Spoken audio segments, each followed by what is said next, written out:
কারণ 50-র মধ্যে থেকে সকল 50-কে তো আমরা 50 বানাইনি।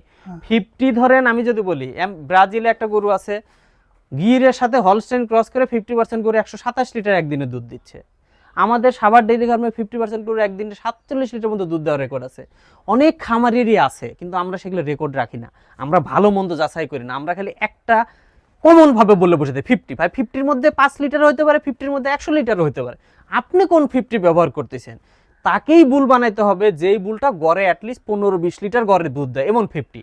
কারণ 50-তে ভালো হতে পারে, 50-তে খারাপ হতে, হ্যাঁ আপনার গাভী অত বেশি পরিবর্তন করতে পারবেন না, কিন্তু বুল তো আপনি পরিবর্তন করতে পারবেন, বুল তো চুজ করতে পারবেন কোন বুলটা ভালো করতেছে, সেই চিন্তাটা আপনি দিতে পারবেন। 10টা বাচ্চা নিলে 10 বার পাল্টানো 10 বার পাল্টানো যায়। সো আপনার বুল চেঞ্জ করার সুযোগ আছে, আর আমরাও বুল সিলেকশন করার সুযোগ আছে। আমরা 100টা বুল থেকে 10টা বুল সিলেকশন করলাম, হয়ে গেল। এই হচ্ছে আমাদের। এটা নতুন, এগুলো নতুন সিলেকশন পাইছে মাত্র অল্প কিছুদিন এই থেকে। নতুন যেগুলো আসছে এগুলোর সব কেমন রেকর্ড আসবে? এগুলা আগের যা রেকর্ড ছিল তার চেয়ে ভালো আসবে, কারণ 30, আমরা 35 অলওয়েজ 30-35 একবারে বলা যায় না, কারণ আসলে একটা দেশের আসলে গড় ইমপ্রুভমেন্ট হয় 2% 5%। তার মানে আমরা এভারেজে যা ছিল আগের চেয়ে তার চেয়ে আরো বেশি হবে, তার চেয়ে অবশ্যই বেশি হবে।